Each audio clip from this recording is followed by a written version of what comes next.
Being authentic to me means being honest to yourself in your intentions and in the execution of your work. That means that everyone has a set of core values. People think of core values or principles as things that are necessarily righteous or good or morally correct. Not necessarily true. A value is simply something that is important to you and functions as a guiding principle to your actions, in your intentions, etc., etc. Those can be, obviously, not objectively speaking, either good or bad. I don't believe in those binaries, but just for simplicity's sake.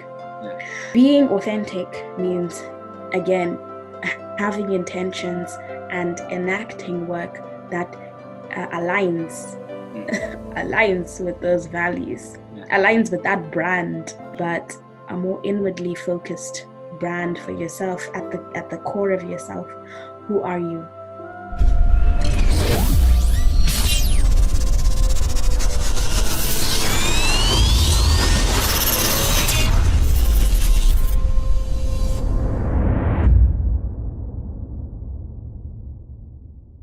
Hey everybody, welcome to another episode of the Leaders Podcast. You're here because you believe that you too have been called to build and live an impactful life. Right, I'm quite excited about this next guest that we have for you guys in the Leaders Podcast, because not only did she wait for her 20s to start shaking those tables.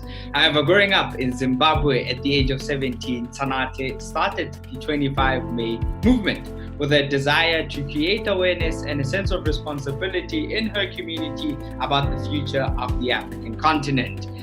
Over the years, the movement has grown and now facilitates seminal workshops, publishes short films, and works with over 24 beneficiaries to provide programs to children under the age of 14 with empowering programs for free.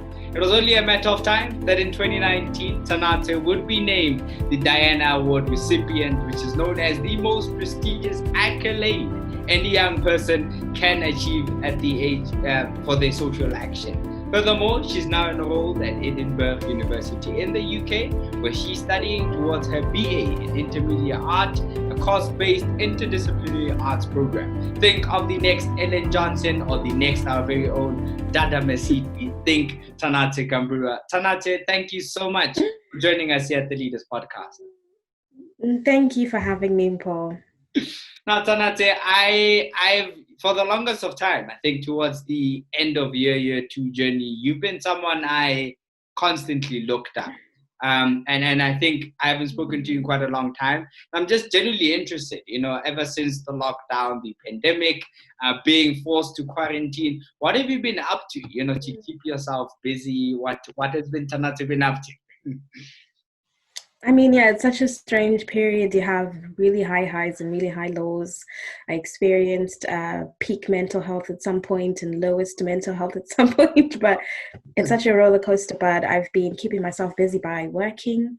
I'm working at a film festival called Take One Action here in Edinburgh, Scotland, and we're working towards building a program for the 2020 festival, which is going digital for the first time, like most things at the moment are.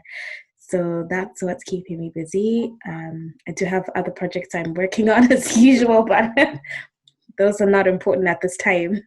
Yeah, that's quite exciting indeed. I think a lot of the time I found myself specifically with the team at the podcast thinking about, how does this shift with the pandemic kind of force us to think of new ways in terms of the work that you're doing. So quite excited.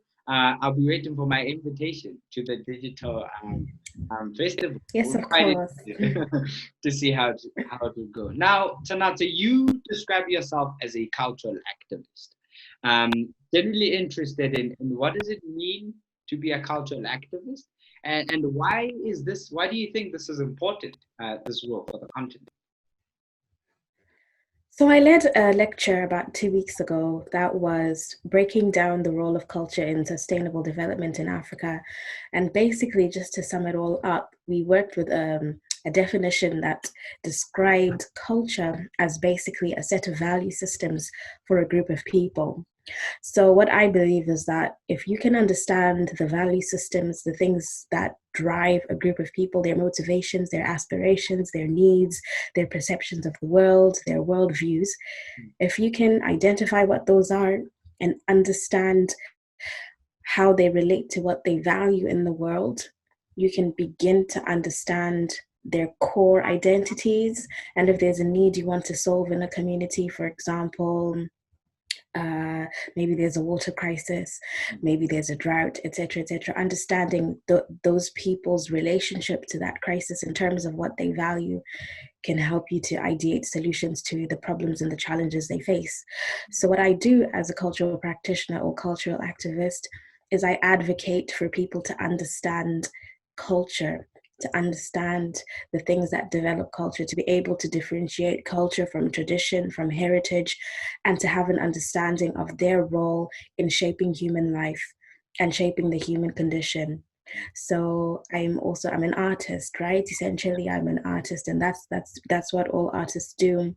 And creative arts is simply creative expressions of culture. You know, I that so yeah, it's a bit convoluted, I think, when I say it out loud, but yeah, that's essentially what that is.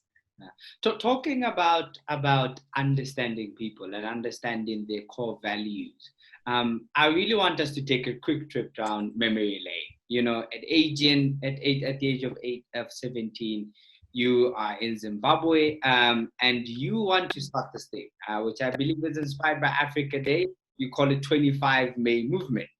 Um, Talk to me about, in that space, what were some of your own personal experiences that kind of compelled you to start thinking about how do I start taking action in my own space? So I think my experience is unique in that I come from a lower middle class family, but I live a working class life. I don't know if that makes sense. So I grew up, financial circumstances changed drastically throughout my life. I grew up in the lower middle class and I went to private school, and I had around me people who were least like me. I was surrounded by white Zimbabweans most of the time. My closest friends were Black Zimbabweans, but we were minorities in the spaces we found ourselves in.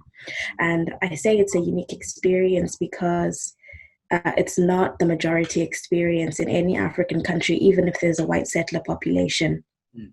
Uh, Growing up, those circumstances changed, and I found myself on the opposite side of the city, where there were no white people, majority Black people, actually all Black people. The culture was radically different, worldviews, the whole, like, life looks different when inequality is rife. What life looks like for the middle class is very different from what it looks like for the working class, and so forth. And so I became keenly aware of the differences that were either economic or cultural that existed, but also I began to link it to Zimbabwe's colonial history. And how that divided the country racially, economically, financially, culturally. And I began to kind of put dots together, and I had an interest and a passion for other African countries and just for Black people and for understanding what Black life looks like around the world. And I had questions. Why does it look like this? Why does it seem, at the time I didn't have the language, but I recognized there was a white supremacist world order and colonized, deeply colonized, and it still is, I shouldn't use the past tense, still is a deeply colonized world order. And it frustrated me. And so the 25 May movement was my attempt to answer these questions and to bring people together to help me answer those questions and to change people's minds, hopefully, about, you know, where do these, ideas about Black inferiority come from? Why is it that what we know definitively as science is Western science? Why is there an undervaluing of indigenous knowledge systems? Why? I think I'm a deeply curious person. And so I didn't know what I was doing, to be honest, with the 25 May movement at the time. No, I didn't. That's the Yeah. truth. I wrote this poem about, that was me kind of redefining. It's called We Are Africans, and I was redefining what Africanness or Blackness can be, as opposed to the stereotypical, very much poverty porn kind of Yeah. war is rife, hunger is rife. I wanted to redefine that. And so I brought a group of, I think we were about 15 of my friends together, and I said, you know what, let's perform this somewhere, let's get the message out. And so at the time I didn't, let me know if I'm going on and on and on and if this still interests you at all. I'm enjoying It's kind of listening to. So at the time, it was around Africa Day. I had this idea and I said, you know what, let me launch it around Africa Day, because that, Pan-Africanism was core to it, and kind of the Afrocentricity and an Afrocentric worldview. So I went to a local radio station in the country called Star FM, and I asked them for a slot on the radio to just talk about these things and ask people and find out, what is the temperature? Are people thinking the same way I am? And the manager of the radio station said that he would only give me airtime if I promised him that I would make this movement sustainable, that it wouldn't be a one-day thing, which was the initial idea. I was just going to do this for Africa Day and my life would go back to normal. And he said, no, I will only give you radio time if you do something with this. I really believe in you, and I believe that you're onto something, and I want to see you do something. And so that was the first person who really kind of pushed me and said, do something. Yeah. And I had never thought about that. I hadn't conceptualized myself as a young leader, as now I'm referred to.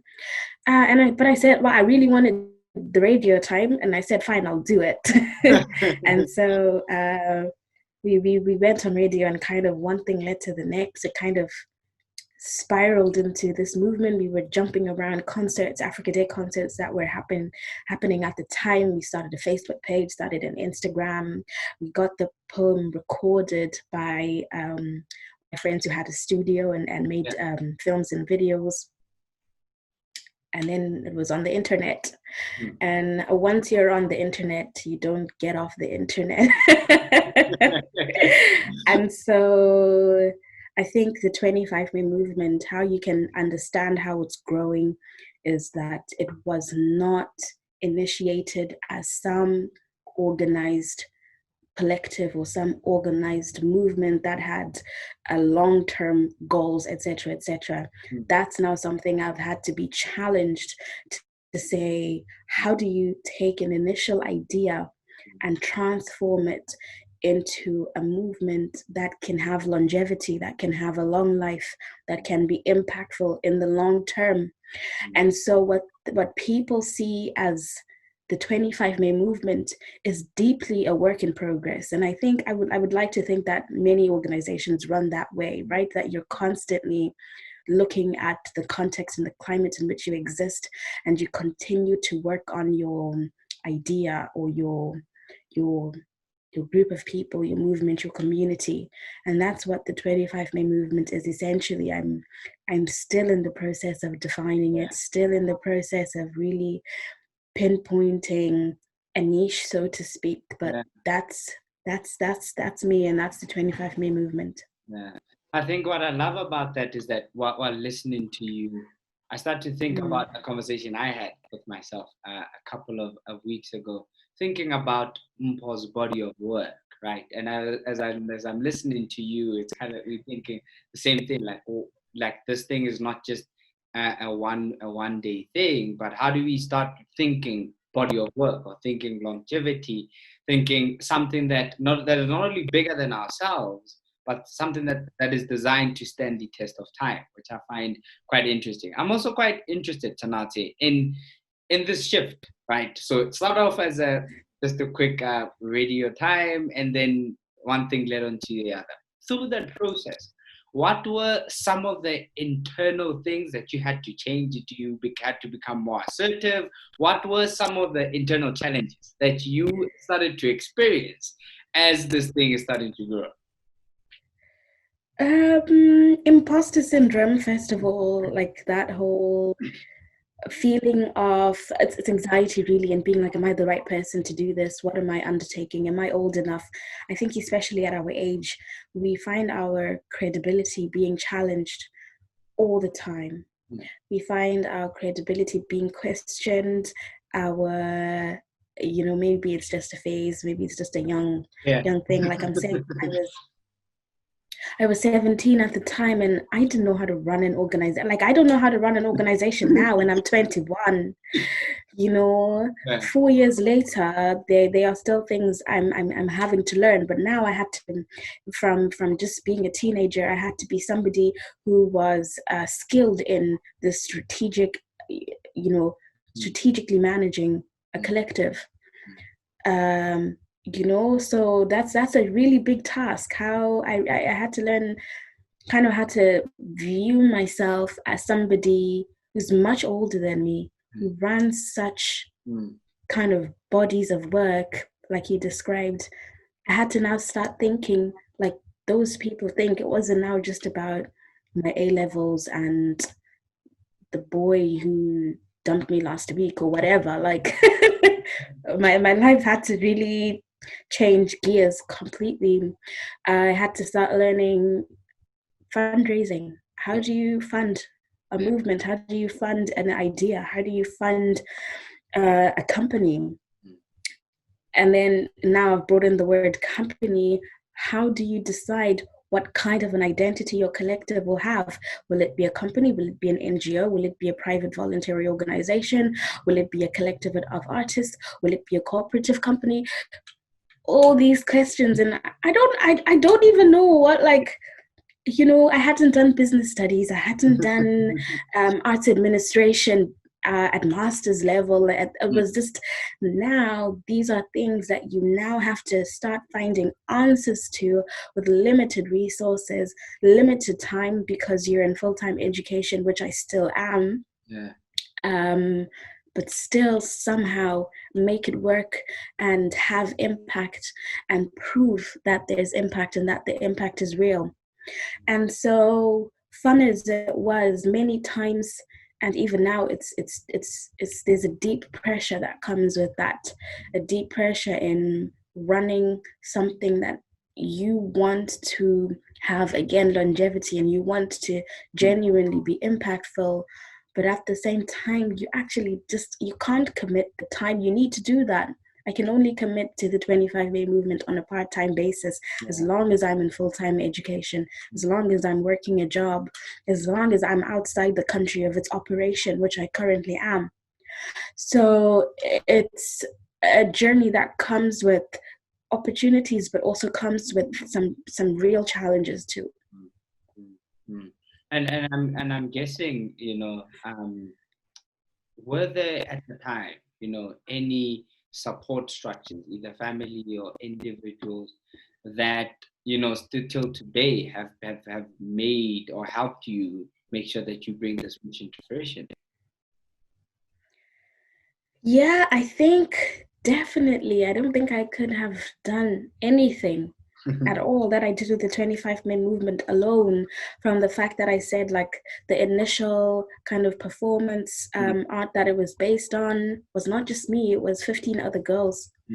My mother especially has been phenomenal, driving me halfway across town to this radio station every week, driving me and the team wherever we needed to be, whether it's a new film we were shooting or an outreach program or etc. The 25-minute movement has been largely self-funded because of the kind of structure we want it to have. We want it to be something that's based on mutual aid practices where the community takes ownership and responsibility of it. And obviously that's a whole another challenge, but a lot of the kinds of small things that you need to run an organization, the day-to-day running, those things were financed by my mom. Because I didn't have a job. I was in school. And financed by my mom, let me say, when she could barely finance a meal for her family in the next week.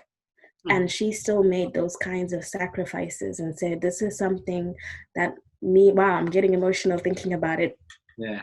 She said, this is something that means something to my daughter, and I want to support her through it. My dad as well, more morally supporting me. He kind of has a very entrepreneurial business mindset about him, and so he asked me the hard questions. How are you maintaining how are you maintaining momentum? What's your finance structure for this organization, etc.? But not once did he discourage me from pursuing that. So I am surrounded, and these are just two people I've identified, but I'm my partner, my romantic partner, he's extremely supportive, and he was there at the beginning of the movement, and he knew we were together before it started, and up till now, in many ways, he's still a part of that. Just by being a part of my life, it's something that affects me. So yeah, these are just three people, but I can go on. There's no way. Like, I don't believe in self-made. This idea of people being self-made, I think, is illegitimate. I can recognize when people work very hard for their own dreams and for their own lives, but to suggest that we operate in isolation is dishonest for me. And I guess hence the saying, it takes a village to grow an African child. Yes. I'm actually also genuinely interested, what was your first project that you guys ran successfully that kind of led and started to get the ball rolling? What was that, the first thing, that when you're taking a stab at? Yes. And I get so excited thinking about it. So it's a program that's still running now. It's called Conversation Circles. Basically, they are like fireside chats based on, traditional storytelling kind of methods. You know how in many African communities you gather around a fire and you tell stories, and that is a site of knowledge sharing, wisdom sharing, storytelling, etc. And so that is the model that the conversation circles are built upon. And so the first conversation circle, I think, happened in September of that same year that it was launched, or maybe the year after. I don't remember, the details are fuzzy, but it was the first. So after the initial 20 Africa Day celebrations, it was the first kind of, like you're saying, the hallmark to say, okay, this is actually something that exists, and they're doing something. So we got a space, really good location in the middle of just outside the city center, rather, in Harare. It's basically the property is shared between Alliance Française, which is the French alliance in the country, like the cultural alliance, and also a bar and bistro called Chez Zandi. And I worked with Chez Zandi because I just found her to be more accessible, the owner of that restaurant. And I asked her to do like little finger snacks for the food, and she said she would do them, and she would let me use like the space right outside her restaurant. It was like just a beautiful little piece of like grass that was well trimmed, great location. And the topic of the conversation was colorism. So we really took a dive. We went and we were talking about what does colorism look like on the African continent, light skin privilege, and there are all these colloquialisms that are different, obviously, depending on where you're from, but there were just a lot of colloquialisms that we knew at the time that described darker skinned people or lighter skinned people, racial differences in the country, in the city. And the conversation was really about, where did these things come from? What is their impact on, when we're talking about desirability and beauty standards, when we're talking about self-esteem and inferiority complexes, when, very much racially based ideas that affect people on a social and a cultural level. So yeah, that was a resounding success in my opinion, and I was so happy. I probably cried the night that happened, and I mean, it was something small, and a conversation like that can only hold about at maximum 20 people. Mm. But I felt I could see them, and from the feedback, I could see that I had done something that meant something to these people Yeah. in that moment, and those kinds of conversations were not being facilitated, let alone by a 17 or 18-year-old and her team. Mm. Do you know what I mean? And so yes, I was really and yeah, I mean, it was just great. We even got banners printed. They Wow. sound like small things. They sound like Yeah. small things, but when you're in my position Yeah. and you can start to see your ideas and your work come to fruition in ways that other people take seriously and in ways that you can take seriously, it's the small details that really matter. Yeah, I genuinely agree with that, and I guess something that brings a sense of fulfillment. Thinking that you're not doing this to receive any form of recognition or validation from anyone, but you're just doing this thing for yourself. Like you've intrinsically um, kind of um, kind of understood what this means to you. Talking about recognitions, in 2019, you received the prestigious Diana Award for the crucial work that you've been doing. Talk to me about the process to winning this, but also most importantly, what I'm interested in is post winning this award. How has winning this made the work you do a lot more easier or helped you navigate some of the waters in leading this organization? Okay, so the process of that. So the Diana Award works and actually it's coming full circle because they're about to announce the 2020 honorees in about 2 weeks. So it's been a year.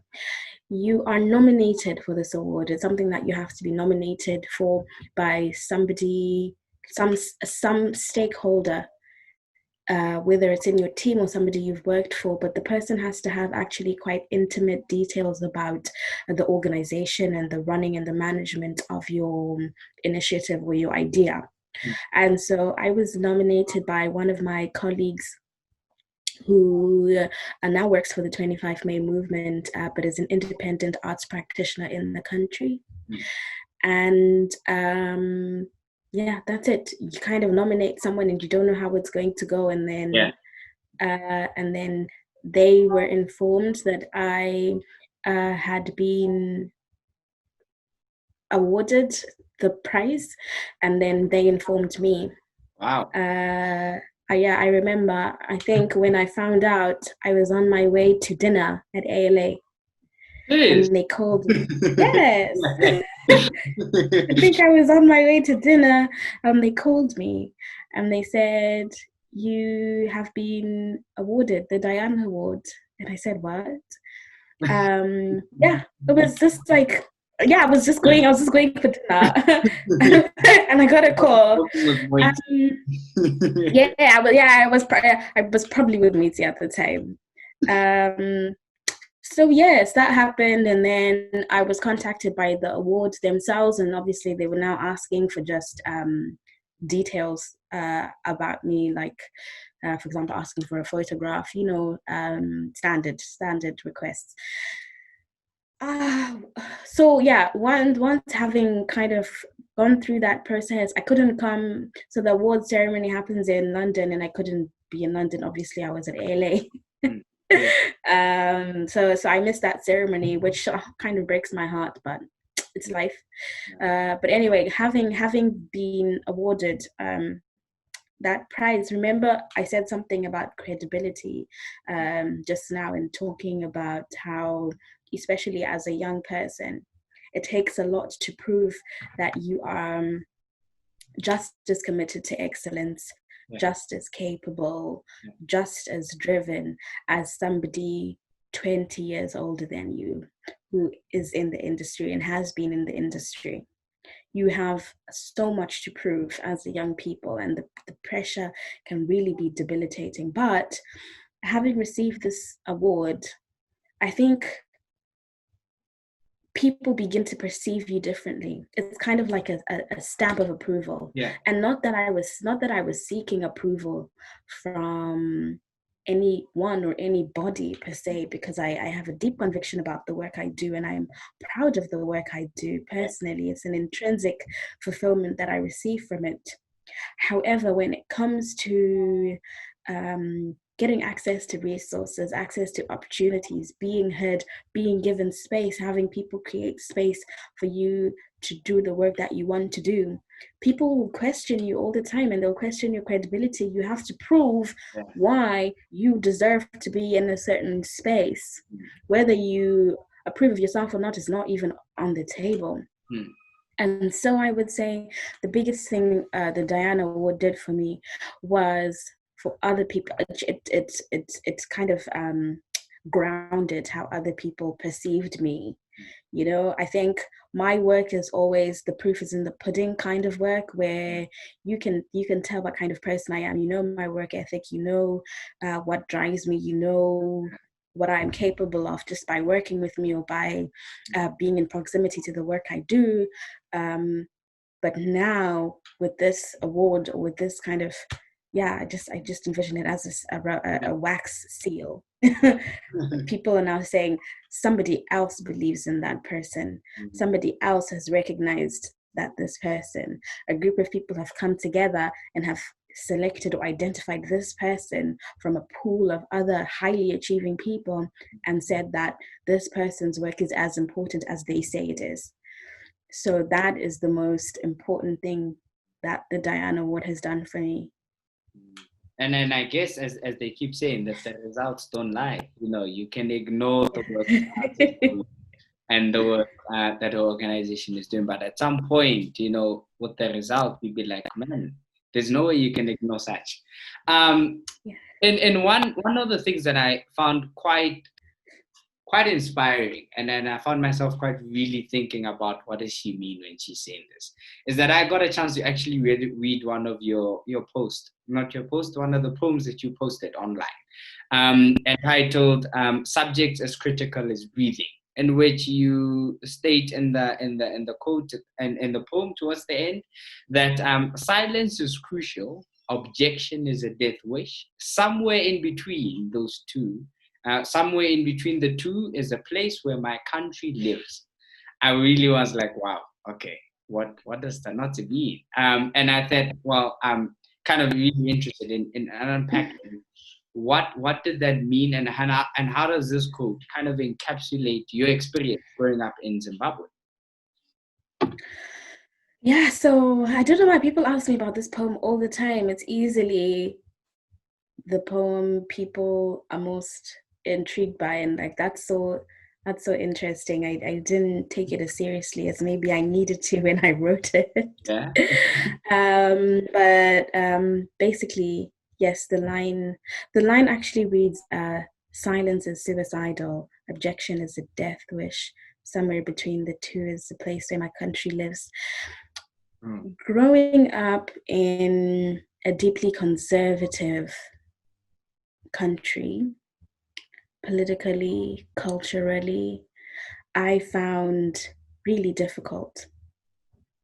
I am an outspoken person, and I am also somebody who believes in their own ideas. I believe in my own thoughts. I found it really difficult in the context of being censored, whether you're censored by your family members, you're censored by your school and your teachers and your headmistress. I say headmistress, sorry, because I'm thinking about a particular school where the headmistress did everything she could to just be a stumbling block in my life.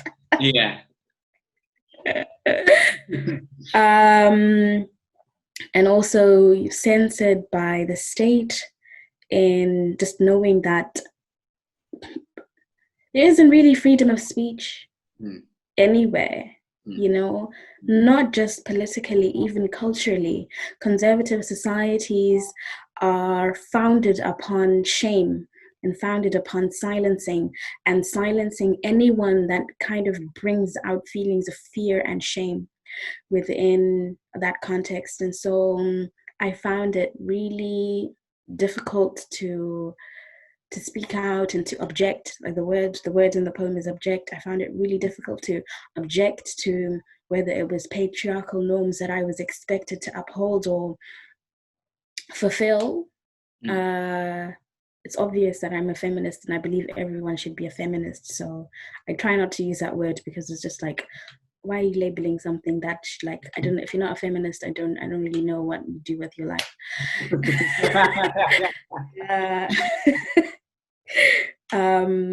And so yes, I found it really difficult to not conform. I talk about conformity a lot. You are pushed to conform and pushed to silence yourself and pushed to censor yourself because speaking out threatens someone. Yeah.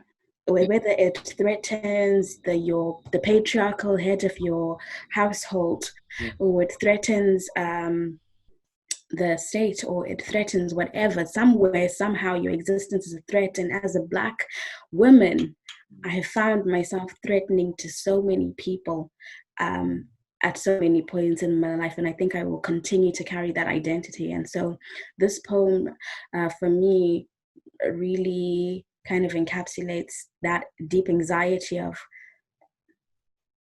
being silent to these things. Feels really suicidal. It feels like you're killing your spirit. You're killing something deep within your spirit. But at the same time, if you object, you are asking to be killed. You're asking to be silenced. You're asking to be shut down. And so you have to now live between those two realities. And what does that even look like? What does that space look like where you want to speak but you can't, and you want to be silent but you can't? Yeah. And I find myself all the time in that space. Yeah, that's what I can say about that poem. I think it's quite commendable, because I think about, well, as a South African, what I've often seen like from the media, you look at the time when you're doing this work, it was under the Mugabe regime. I'm thinking that not only at the time are you putting your life at stake, but it's also you're risking your family's lives. Just thinking about I don't understand the intricacies of that society in Zimbabwe, but what I kind of assume what would be some of the things that you think about, and then kind of make you rethink, do I really want to articulate what I'm about to say? But saying it anyway. Now, Tanatsei, you've got this notion also that I think, for myself, I think shifting from working in the enterprise or entrepreneur, whatever, shifting to start the Leaders Podcast, I was thinking a lot about and started to realize how hard it is to be a creator and how easy it is to criticize, right? Very easy to criticize. But once you're on the other side and actually have to create, it's like the amount of thought that goes into that. And one thing while researching you is that I noticed you've got this notion of how the world should start taking the creative economy seriously.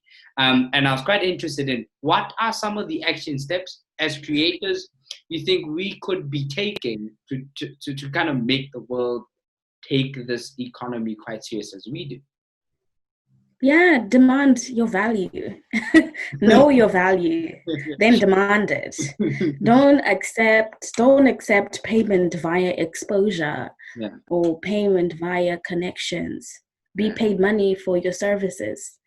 And I know it's easy to say that, and I'm also saying that from I'm saying that from so much privilege, but I know what the creative sector in Zimbabwe looks like, and I know that it's such a tight space that has feels like it has limited space for new people and for other people, and it's a mess in my opinion. But I think it's a mess in many places. This is not particular to my country. From the conversations I've had with fellow creators, from my country, many of them who've been in the industry longer than I've been born, like longer than I've lived my life. The grievances, most of my colleagues are much older than me. Most of the grievances I've heard are about funding. Obviously, that's really at the core of it all. Who is funding the creative sector? Who is funding the creative economy? Where does, because for an economy to survive, there has to be a circulation of some commodity or some currency, right? And where is that currency coming from is the question. It's a long, very complicated landscape, if I can describe it in that way. There is a history to why there is an undervaluing of cultural and creative produce in African countries. And I guess this is why I'm very intentional about being, to the best of my abilities, decolonial in my practice, decolonial in my ideology, in what I pursue, because I recognize that a huge part of colonial intention was to destabilize or destroy a culture in order to introduce another. And that in itself is a violent act. And at the very beginning of this conversation, Paul, I described creative arts as creative expressions of culture. Music, art, poetry, and even these are even Western ideas of what art is. I believe art is the way we live. Art is an act of living, especially in our communities. I think of myself as a Shona woman, and think about, for example, the performative nature of a bridal price ceremony. When lobola is being paid, there is a socio-cultural script to what that performance looks like. That's performance art. But when we conceptualize performance art, we think about theaters and stages that are very Western, American or European ideas of what art looks like. That's a different conversation. What I'm getting at is that all these different creative expressions of our culture, of our value systems, of our personhood cannot exist if there is a destabilization of culture, which is exactly what colonization did. It destroyed languages. It destroyed indigenous knowledge systems. It destroyed our conceptualization of spiritualism in indigenous or African ways. Our notions of spiritualism completely colonized. And so the symptom of that is a struggling creative sector. Wow. It's a symptom of that. And so now people value industrialization, capitalism, infrastructure, building roads, transport networks, communications networks, internet, artificial intelligence. All that stuff is necessary. I don't mean to undermine its value, because I recognize its value. What I am saying that it has much of it has been overvalued at the expense of undervaluing another sector, a sector which at its core is about building society, building culture. They're called the humanities. They are about our human essence, our human core, what makes us human. And if you neglect what makes us human, that's where you now see the world is burning down right now. Right now, like, we are amidst a deep cultural crisis. But people fail to recognize it as such, because I think also there's a deep kind of there's a lack. Cultural theorists like myself are not given a lot of airtime to really explain these things.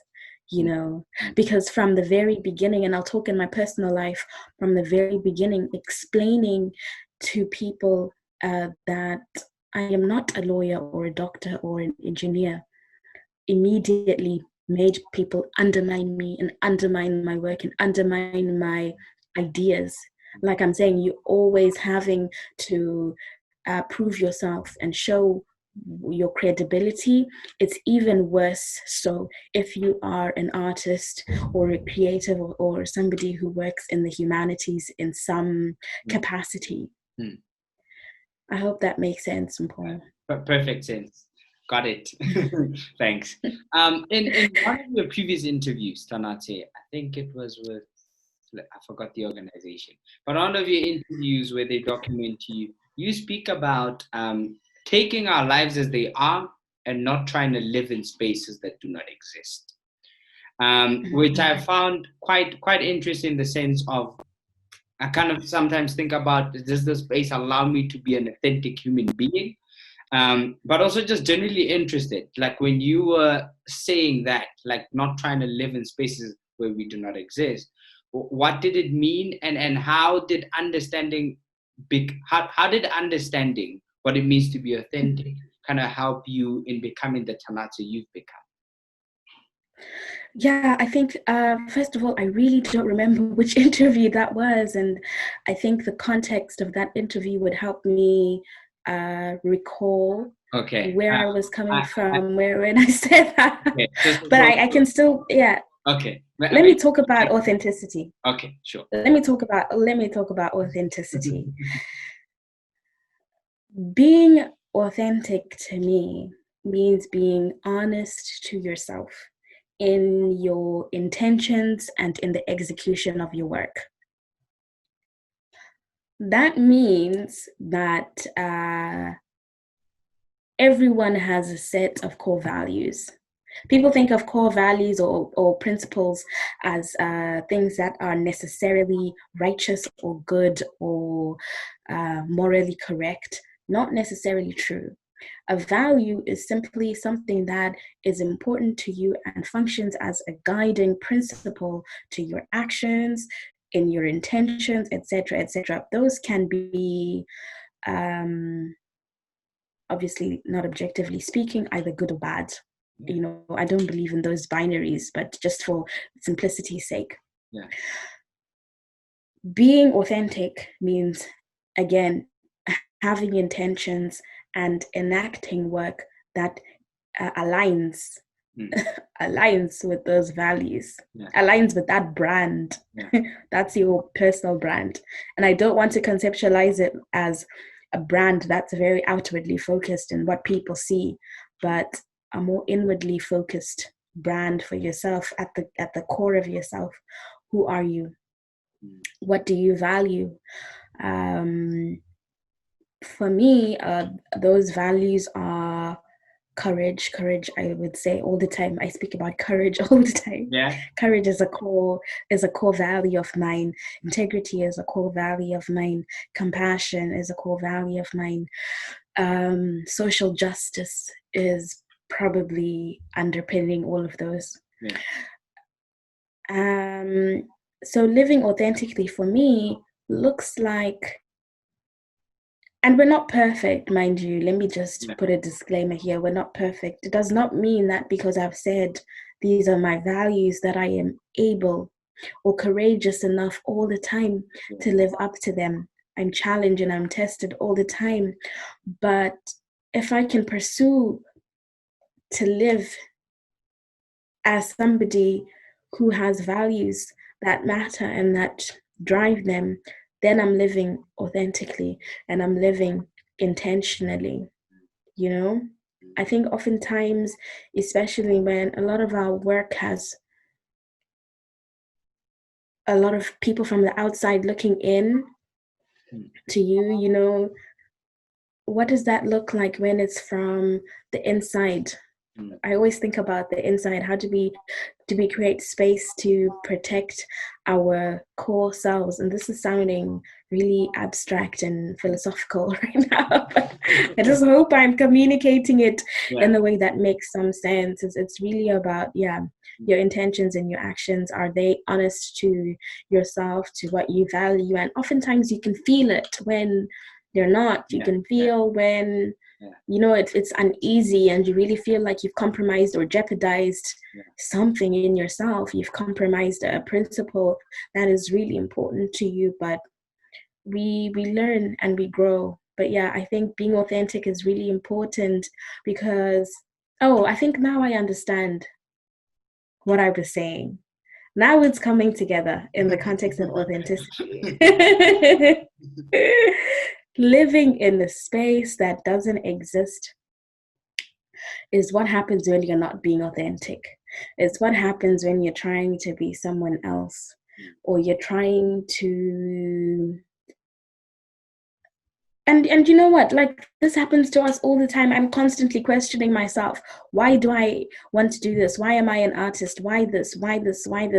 Questioning yourself and being critical of yourself and just being critical of the world in general, I think, is key in being authentic. But living in spaces that doesn't exist is me pursuing something that I have not aligned with my core values, right? And so now I am living a life or making a decision in something that doesn't exist, and that's unsustainable, because it will expose itself as something that is ingenuine, as something that is not real, that doesn't exist. You know, I create from an authentic place and I speak from an authentic place, in my opinion, because I don't know, I feel that these things are me. I feel alive. I feel like I am fulfilling what I have decided is my purpose. Yes, I'm fulfilling my purpose. I feel like I'm fulfilling my purpose, and that is really invigorating. And if it wasn't, then I would know I was living in a space that doesn't exist. And so living in a space that does exist is stepping into myself, identifying what is it that is at the core of my value system, of my passions, of my convictions. Stepping into that is living in a place that does exist. And that will sustain you because it's real, it's a foundation, it's there. And I guess as while you're talking, I think it brings much more, by trying to figure out what it means to be authentic, kind of brings much more mental clarity about what's your purpose. You know, I think recently myself, I've been juggling to what extent can I quantify if I've even grasped my purpose, you know?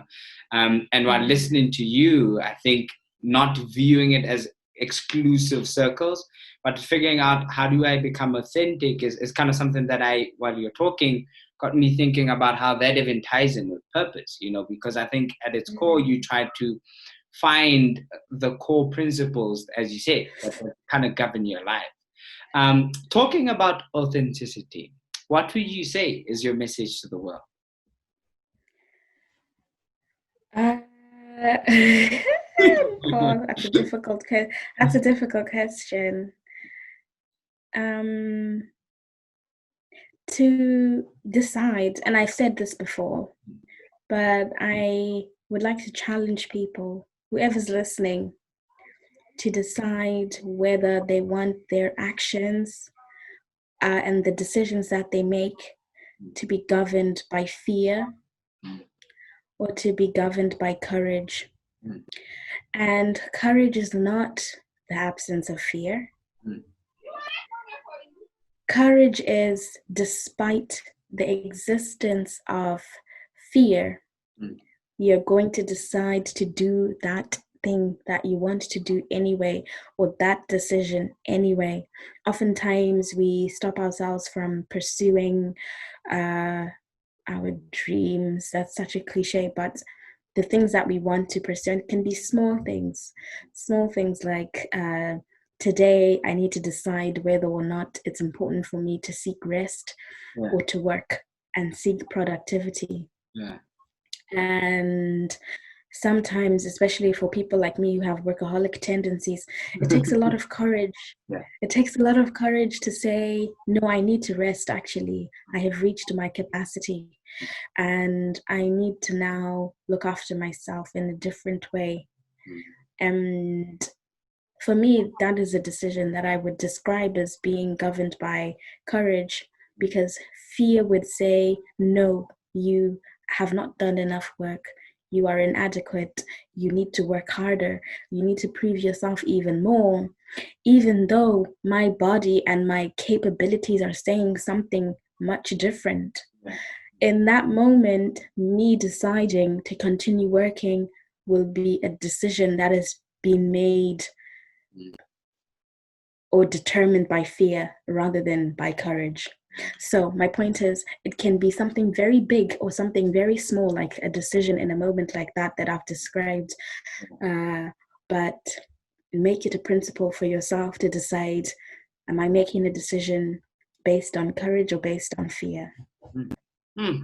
Quite insightful indeed. I must say that while you're talking, I was like, after this session, I'm gonna go back to this part and actually listen to this part, because I think you dropped a lot of gems in there. On that case, how can our listener and our viewers stay in touch with you in terms of the work that you're doing, your social media handles, and just everything? How do people stay in touch with Tanatsei? Yeah, I think the easiest thing is to head over to my website, tanagambura.com. Tanagambura.com. It's very easy. Yes, go check it out, Mpo. I just decided that I needed to have all my work in one place, because it was, I was starting to feel like it was all over the place, and I just needed a one-stop shop, so to speak. So head over TANAGAMBURA.com, and my Instagram handle and my Twitter handles are there. You can connect with me on LinkedIn. I'm always happy to receive emails saying anything at all. But yeah, I'd love to connect. So yeah. Thank you so much, Tanatsei. I think what I enjoyed about this episode while talking to you is I kind of see elements of Tapiwa while I'm talking to you, and kind of revive that. Wow, these individuals are quite amazing individuals. But also, what I loved is the depth of authenticity in terms of thinking about how, and over time, kind of starting to craft this body of work, but more so just you as a person. Someone I remember in my year 1, year 2, from a distance, admired deeply your seminal address, and thank you so much for joining us. Thank you for having me. All right, there you have it from Tanatsei Gambura herself. Guys, go read and check about her on the social media pages. We'll be sharing her website on the Leaders Podcast page. Once again, here at the Leaders Podcast, we believe that as more and more young people grow conscious of their unique purpose, as they discover their hidden pearl, they essentially add value to society in the only way they can. Please remember to follow us on our YouTube, Instagram, Twitter, and Spotify at the Leaders Podcast. And if you enjoyed this episode, please like, comment, and share with at least 3 people who you believe will find this episode quite valuable. Tanatsei, thank you so much, and to our viewers, thank you so much for watching this episode. Until next time, thank you.